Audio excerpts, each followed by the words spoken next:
Lucas capítulo 9 y voy a leerles en la versión Valera del 60 los versículos desde el 23 hasta el 27. Esto forma parte del momento cuando el Señor Jesús les informa a sus discípulos de su muerte inminente. Y ante esa realidad, miren eso que nos dicen los siguientes versículos, y es Jesús hablándole a sus hijos. Dice: si alguno quiere venir en pos de mí, niéguese a sí mismo, tome su cruz cada día y sígame. Porque todo el que quiera salvar su vida la perderá, y todo el que pierda su vida por causa de mí, éste la salvará.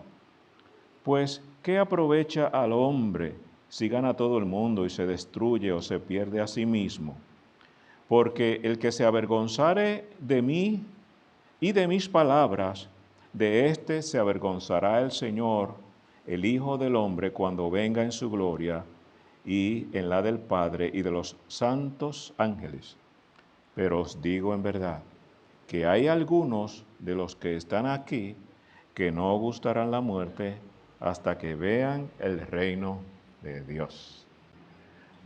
Padre, te agradecemos tu palabra. Gracias, Dios, por la bendición de tener. En el nombre de Jesús, que te lo estamos pidiendo, Señor. Amén. Pueden regresar a su lugar. Si alguno quiere venir en pos de mí, niéguese a sí mismo, tome su cruz cada día, importante, y sígame.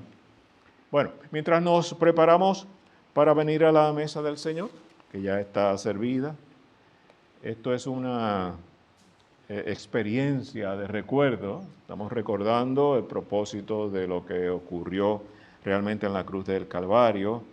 Y es una experiencia que podemos catalogar como de elevada y sagrada a la misma vez. Y hay dos palabras que me gustaría considerar en el día de hoy.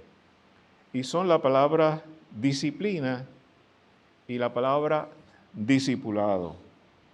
En realidad, discipulado significa disciplina, porque el discípulo es aquel que ha sido enseñado, aquel que ha sido adiestrado por el maestro. De eso es de lo que se trata.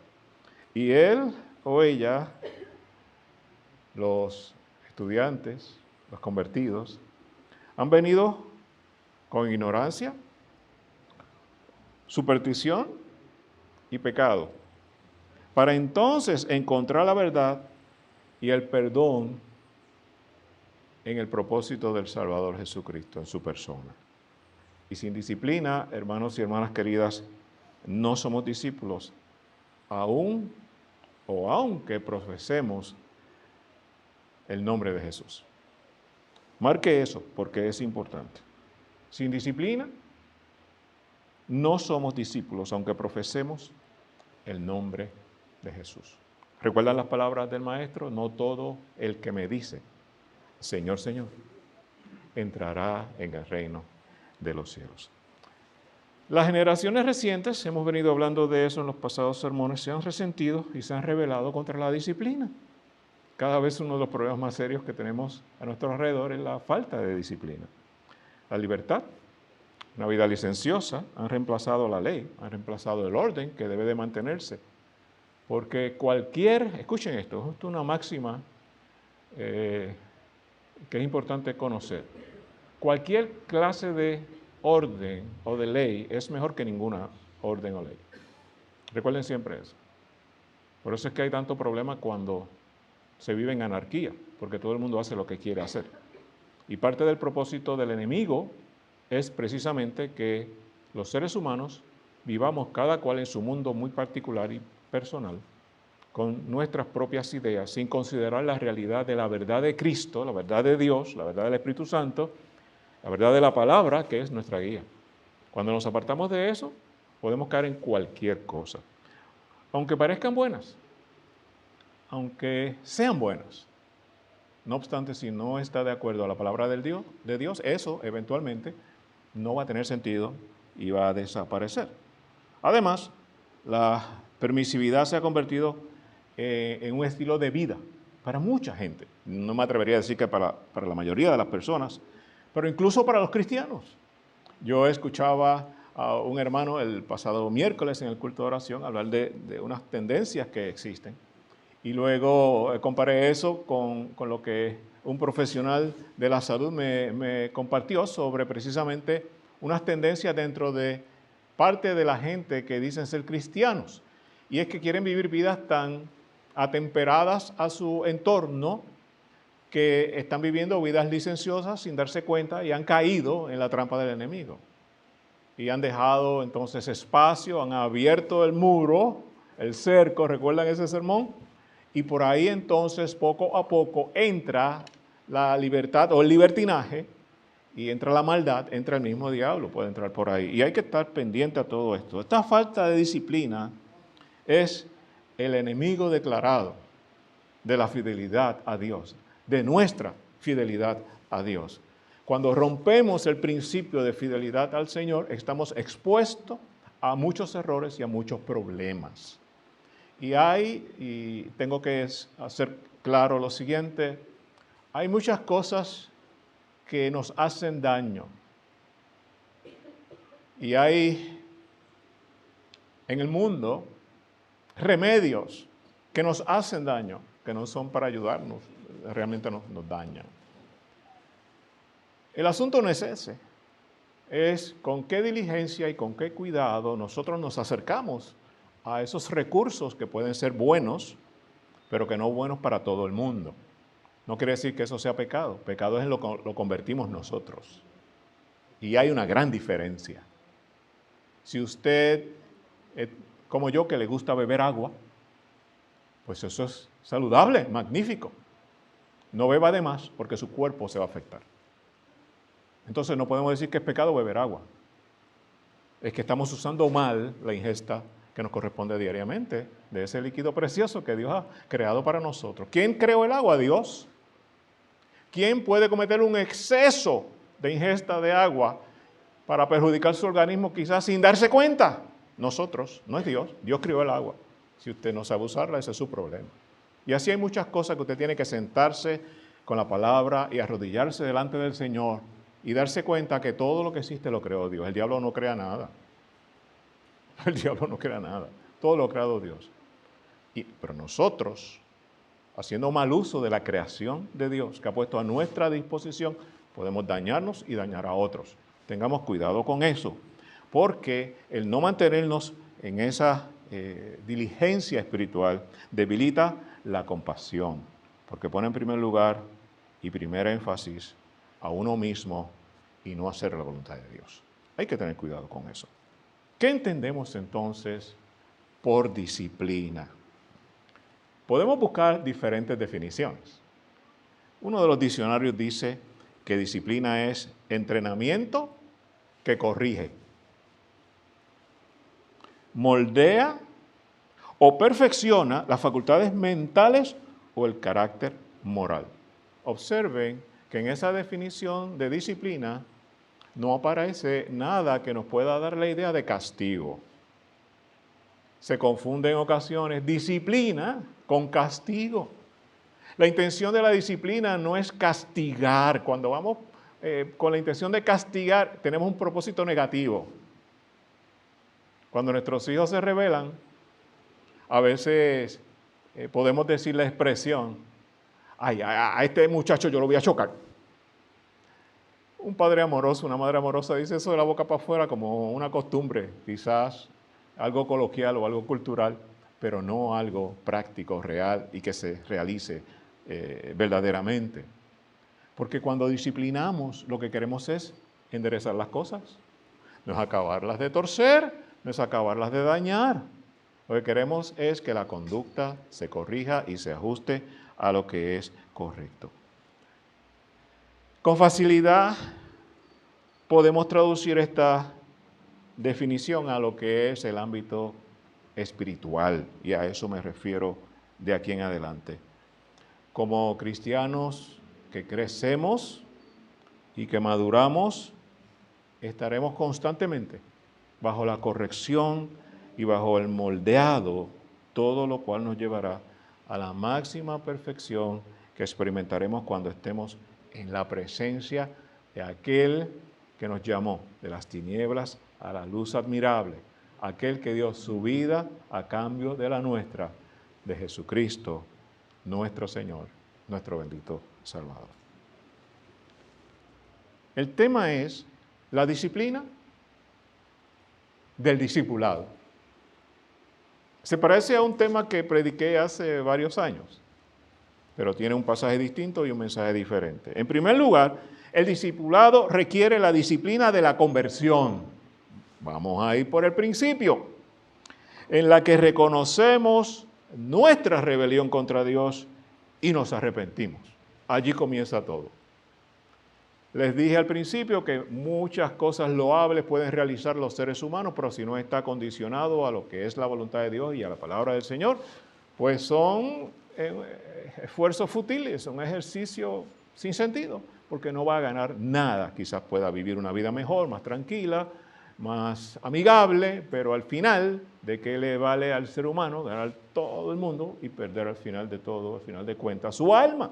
Pues no ha realizado nada de provecho. Así que el discipulado, en primer lugar, requiere la disciplina de la conversión. Y esa disciplina de la conversión implica que reconocemos nuestra rebelión contra Dios y nos arrepentimos. Los dos pasos. Nos damos cuenta que hemos estado haciendo lo que a Dios no le agrada. Perfecto, ese es el inicio. Pero son dos pasos seguidos, van unidos. Reconocemos nuestra realidad de rebelión, de desobediencia delante de Dios, pero además de eso, y una sin la otra no funciona, porque no se puede dar, nos arrepentimos. Sentimos un dolor por haberle fallado a Dios. Sentimos dolor por no haber hecho la voluntad de Dios. Sentimos dolor porque habíamos vivido hasta ese momento haciendo cosas, como hayan sido, les he mencionado ya en 3 ocasiones con esta, loables, no obstante, no nos ganan nada delante de Dios. Porque nosotros somos parte de la familia eterna, no por obras, sino por la gracia de Dios. Y una vez entramos en la gracia de Dios a través de la conversión, producto de ese reconocimiento de nuestra rebeldía y nuestro posterior arrepentimiento, las cosas comienzan a ser transformadas. Por eso, la conversión toma 2 formas en la vida del cristiano. Y a grandes rasgos, en primer lugar, es la experiencia inicial que se produce cuando cada uno de nosotros nos damos cuenta de que estábamos perdidos, estábamos sin esperanza, y es entonces cuando nos arrepentimos de nuestros pecados. No es cuestión de decir, ay, cuánto lo siento. No, hay algo más que eso. Es reconocer que lo sentimos porque Jesucristo es santo y porque Jesucristo se convierte entonces en nuestro Salvador. Y esa es la disciplina más difícil de todas. ¿Por qué? Porque es el golpe mortal al orgullo. Así como lo escuchamos. El pecado principal engendrado por el mismo Satanás, el orgullo.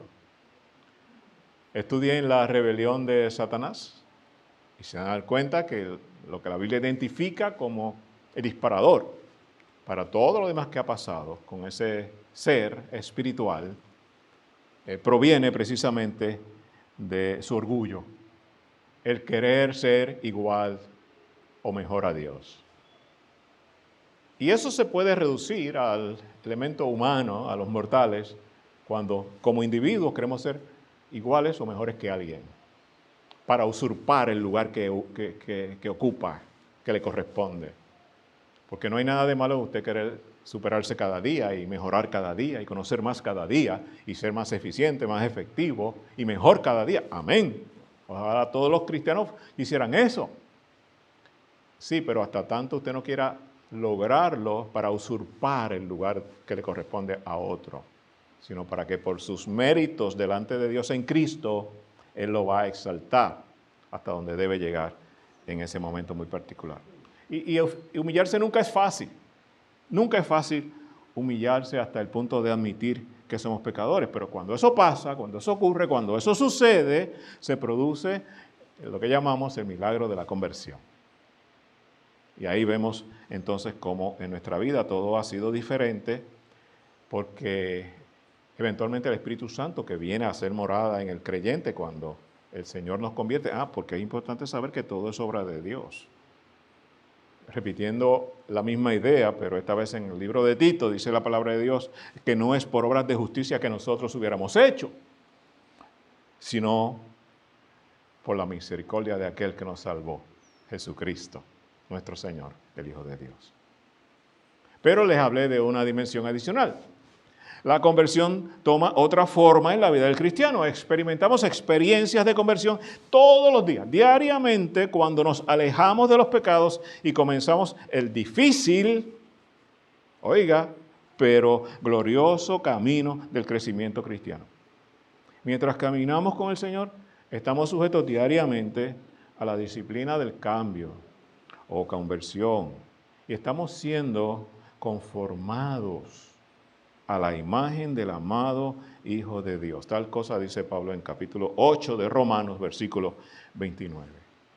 De modo que comenzamos allí reconociendo en primer lugar que el discipulado requiere la disciplina de la conversión en la que reconocemos nuestra rebelión contra Dios y nos arrepentimos. En segundo lugar, el discipulado también requiere la disciplina del costo. Siempre que hablamos de costo pensamos en dinero, ¿verdad? Hay algo más que eso, es una palabra muy amplia. El Señor dijo en Mateo capítulo 10 y versículo 37, el que ama a padre o madre más que a mí, no es digno de mí. ¡Wow! Palabra fuerte. Y el que ama a hijo o hija más que a mí, no es digno de mí. Usted maneja eso, ¿verdad? Todos los días, porque usted es cristiano, es cristiana. Usted sabe lo que eso significa. Posterior a eso, en otra ocasión, amplió esa misma declaración. Y la encontramos entonces aquí en Lucas 14, pero versículo 26, donde dice, si alguno viene a mí y no aborrece, son palabras fuertes de Jesús, a su padre, a su madre, a su mujer, a sus hijos, a sus hermanos, a sus hermanas, sí, y también a su propia vida. Dice el versículo, no lo digo yo, estoy citando Lucas 14, 26, dice, no puede ser mi discípulo, dice Jesús. Jesús está hablando. Son palabras serias, son palabras fuertes. Pero, ¿qué quiso decir Jesús con esas palabras? Porque en los detalles es donde encontramos la verdad. Y a veces se nos escapan los detalles, que hay que trabajar con eso. ¿Qué quiso decir Jesús con esas declaraciones? Pues lo que él quiso decir es que la calidad y la intensidad del amor que tenemos por Dios, calidad e intensidad del amor que tenemos por Dios, debido a que a la salvación tan grande que nos ha dado, desde luego a través de Jesucristo, de su Hijo, debería ser tan superior, tan grande, tan inmensa, incluso a nuestro amor por nuestros parientes, incluyendo los más cercanos. ¿Oyeron el mensaje, el sermón que dio el Señor en ese versículo del Evangelio de Lucas? Él mismo hablando. Es como si comparáramos amor versus odio, ¿verdad? O sea, un cambio así radical, distinto. Pero Dios lo armoniza todo, porque solo una persona está calificada para sentarse en el trono de nuestros corazones. ¿Sabe quién es? No es papi, mami, no es mi hija, mi hijo, mi esposa, mi esposo, mi primo, mi prima, el alcalde, el gobernador, el maestro, el teólogo, el pastor. No. Solo Jesucristo tiene la autoridad y el derecho y solo a Él le corresponde sentarse en el trono de nuestros corazones. A nadie más le corresponde ese lugar y esa posición. Cuando lo entendemos, somos felices. Pero si caminamos pretendiendo ser lo que no somos y nos chocamos con esas realidades todos los días, cuando el Espíritu Santo que está en nosotros, porque estoy hablando a la iglesia, a los cristianos, a los creyentes, que tenemos el Espíritu Santo, y el Espíritu Santo nos dice, oye, estás haciendo las cosas que no tienes que hacer. Y nos encontramos con una palabra como la de ese versículo, decimos, ¿pero qué pasa? Eso no puede ser. Pues sí puede ser si lo entendemos de la manera correcta, como Dios lo escribió. Es que el trono de nuestros corazones solo le corresponde a Cristo. No es que vamos a desechar las demás relaciones, no, por favor. Si precisamente Dios estableció esas relaciones para nuestro bienestar, para nuestro bien. Empezando por la familia. Todo surge de la familia. Y vio Dios, Génesis, que el hombre estaba solo. Y si usted es medio curioso y chistoso, diría, y Dios hizo así, se rascó la cabeza y dijo, no es bueno que el hombre esté solo. Le voy a hacer una ayuda idónea. Yo sé que él no lo hizo así, me imagino que no lo hizo así, porque Dios es Dios. Pero llevándolo, ¿verdad?, a la animosidad nuestra. ¿Y ahora qué yo hago? Porque no es bueno que se quede solo. Y entonces Dios formó la familia. ¿Ven que todo comenzó allí? Todos somos hijos de alguien. Quizás no somos padres todos, o no son todos padres, pero todos somos hijos de alguien. Y nuestros padres fueron hijos de alguien o son hijos de alguien. Y así. ¿Hasta dónde? ¿Dónde termina eso? Pues donde comenzó, en Adán y Eva, en la familia de Dios. El enemigo está tratando de desvirtuar el concepto de la familia. Ustedes saben que están legislando 20 barbaridades por ahí a los ojos de la palabra de Dios, a los ojos de Dios. Y quieren llamar familia a cualquier embeleco del ser humano.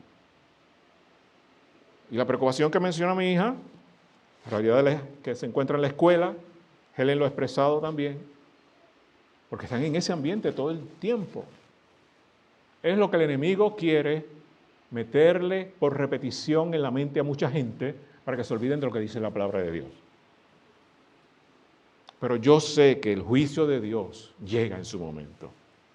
Pero yo pido misericordia al Señor. Y qué bueno que yo no tengo el poder de arreglar las cosas a mi manera.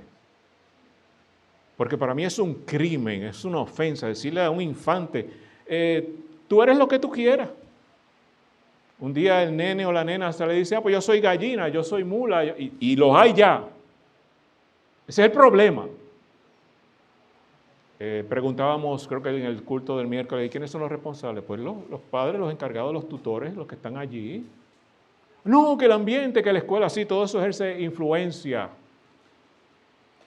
Pero yo hablaba en la semana que acaba de pasar con alguien y yo le decía, al barbero, estábamos hablando de la sociedad, del crimen, y yo trato de siempre mencionar algo para ver qué viene de allá para acá y tener un momento para hablarle de Cristo, ¿no?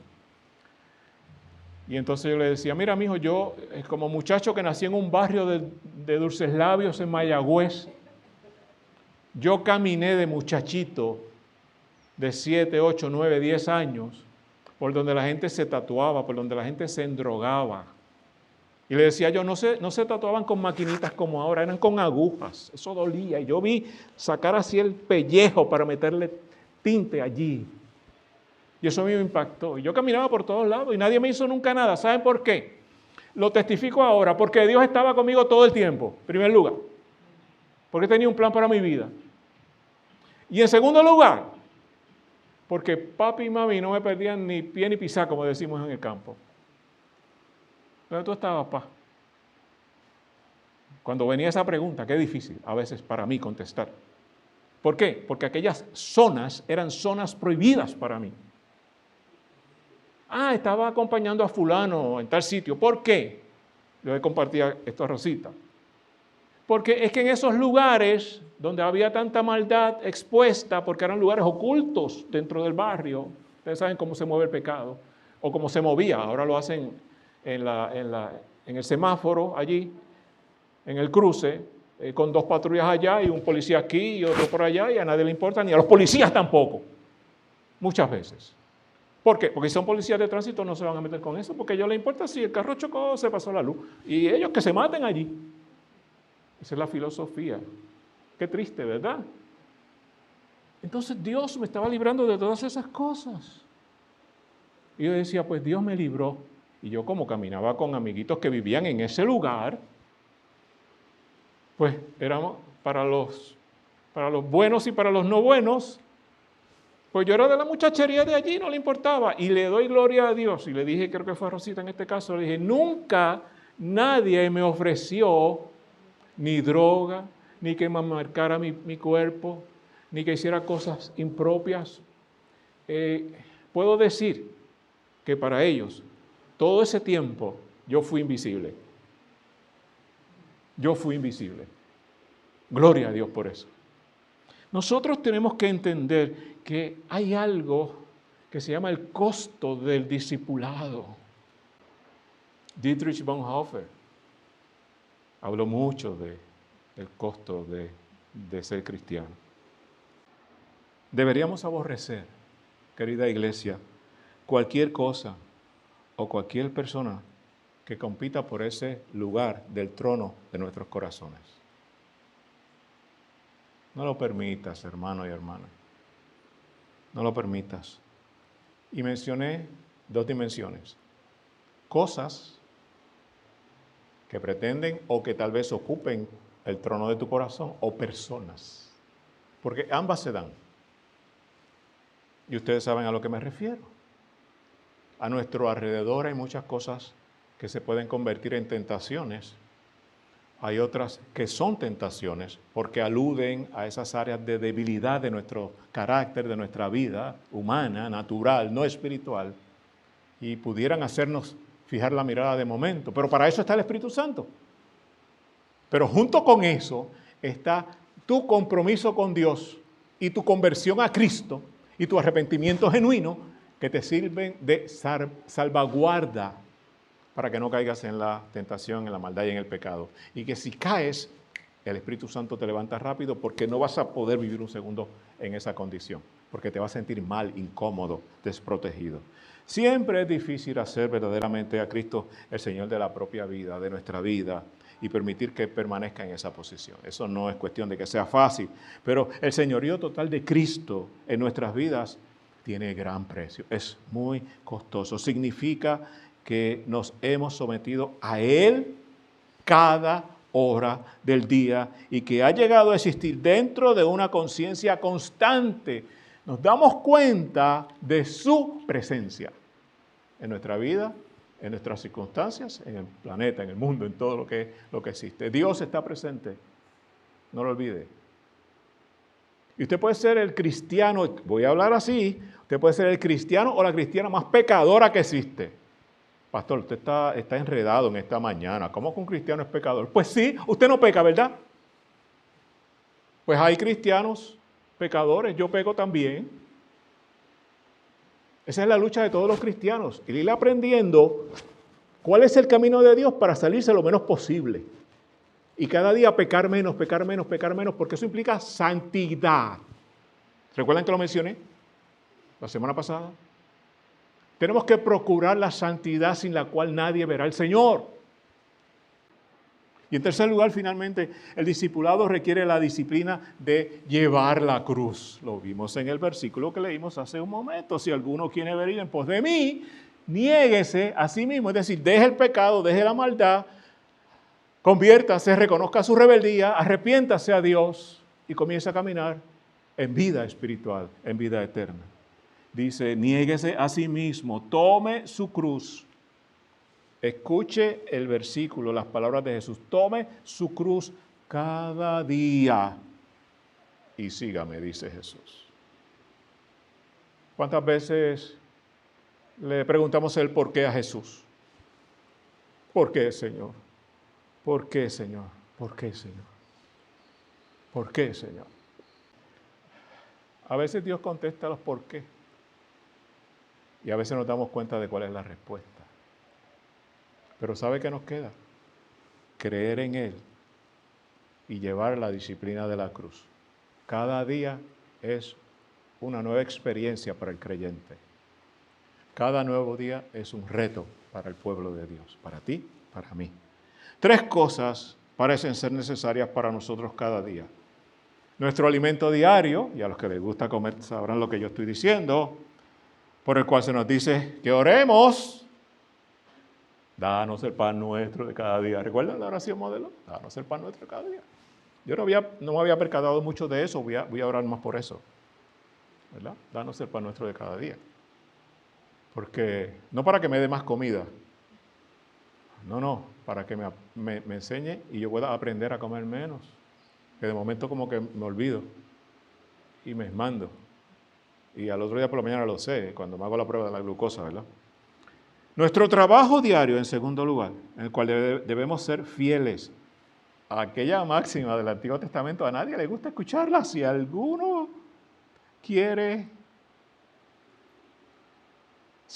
no quiere trabajar, no coma. Que muchos se habrían muerto de hambre en este pueblo. Y la última parte, la tercera parte de lo que estoy hablando, tenemos que llevar nuestra cruz, cargar nuestra cruz diariamente. ¿Cuál es la cruz que debemos llevar diariamente? No es esa cruz, la cruz de Cristo. No, esa era la de Cristo, la de nuestro Salvador. Y Él sufrió por nuestros pecados en ese madero, un madero de tormento. Y eso es porque no podemos añadir nada, absolutamente nada al precio de la redención. Ahorita se lo mencioné. Menos aún eso llevar alguna carga, algún inconveniente. ¿Saben lo que significa realmente cargar diariamente esa cruz? Significa más bien la negación de uno mismo, en el sentido más profundo de lo que esa palabra significa, negación. Es una entrega total, absoluta, plena a la voluntad de Dios. Es decir, no diariamente a los deseos, tampoco a las demandas de uno mismo y decir sí a los mandatos amorosos de Cristo, que es el único que nos da la verdadera recompensa en nuestras vidas. ¿Ven el contraste? De eso precisamente de lo que se trata, llevar la cruz cada día. Negarnos a nosotros mismos. El Señor nos lo dice. Niéguese a sí mismo, tome su cruz diariamente y sígame. Y si usted, como a mí me gustan las estructuras, ahí está una estructura de 3 pasos. ¿Quiere seguirme? ¿Quiere ser cristiano de verdad, creyente? ¿Cristiana de verdad? Si quieres, el primer punto, niégate a ti mismo. Toma tu cruz, síguelo. Negarnos, tomar la cruz, seguirle. Ese es el deseo de nuestro corazón. Pues así que tenemos que vivir, no hay otra manera de vivir, porque la cruz es un instrumento de muerte, no es otra cosa. ¿Ok? No existe tal cosa como la perfección sin pecado. No se existe porque si eres perfecto, pues no estás aquí en el planeta, no eres humano. Para el cristiano en esta vida no existe tal cosa como perfección sin pecado.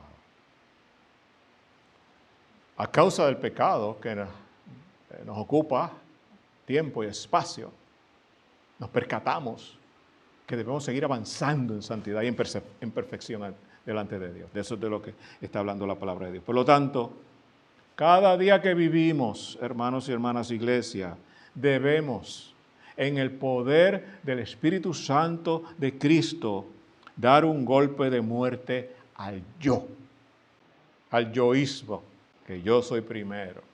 Aunque en segundo lugar esté yo también. Y en tercer lugar, yo también. Y créame que hay gente que vive así. Eso es llevar la cruz. Tampoco es una cosa morbosa y extensa o larga. Ningún gozo es tan profundo, tan penetrante como el que le llega al cristiano que ha puesto a sí mismo bajo el control de Dios. ¿Recuerdan aquella expresión que me gustaría seguir viendo, volver a ver en mucha gente que llega al Señor? El primer amor, ¿recuerdan? Es que está en el primer amor. ¿Recuerda usted cuando estuvo en el primer amor? Algunos seguimos en el primer amor.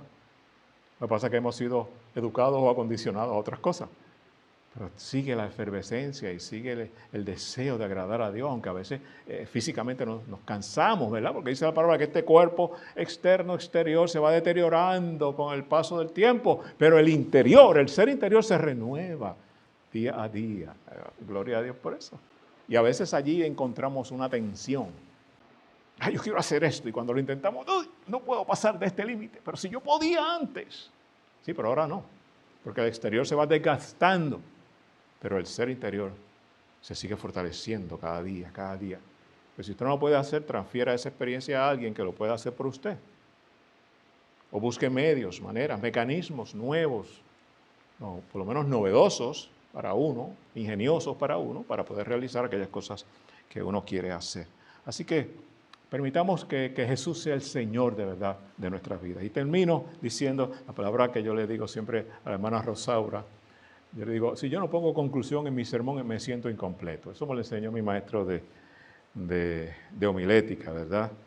Mientras nos preparamos para ese momento de compartir la mesa del Señor, nos estamos preparando para compartir juntos de esos símbolos, esos elementos que son símbolos de algo más profundo, debemos considerar seriamente el tema de la disciplina espiritual que debemos llevar cada uno. Pregunto, ¿estamos experimentando diariamente la disciplina de la conversión? Primer punto de la reflexión. ¿Estamos dejando que Dios nos cambie, nos corrija, nos moldee, nos perfeccione? ¿Hemos lidiado con la disciplina del costo? Segundo punto de la proclamación de hoy. ¿Estamos dispuestos a renunciar a todo por Cristo para que Cristo pueda habitar el trono que le corresponde en nuestro corazón y a nadie más, solamente a Él? Y en tercer lugar, ¿qué estamos haciendo con la disciplina de llevar la cruz cada día, diariamente? ¿Estamos dejando que Dios dé ese golpe de muerte a la fealdad de uno mismo todos los días, de lo que no está bien, de lo que hacemos mal? Porque así es como somos más como Cristo. De nuestra parte está, porque ya Dios lo hizo todo. Acerquémonos a la mesa del Señor, reconociéndonos que ser discípulo de Cristo, implica necesariamente una disciplina espiritual. Y actuemos en base a esa verdad. Repito el versículo inicial. Si alguno quiere venir en pos de mí, niéguese a sí mismo. Tome su cruz cada día y sígame.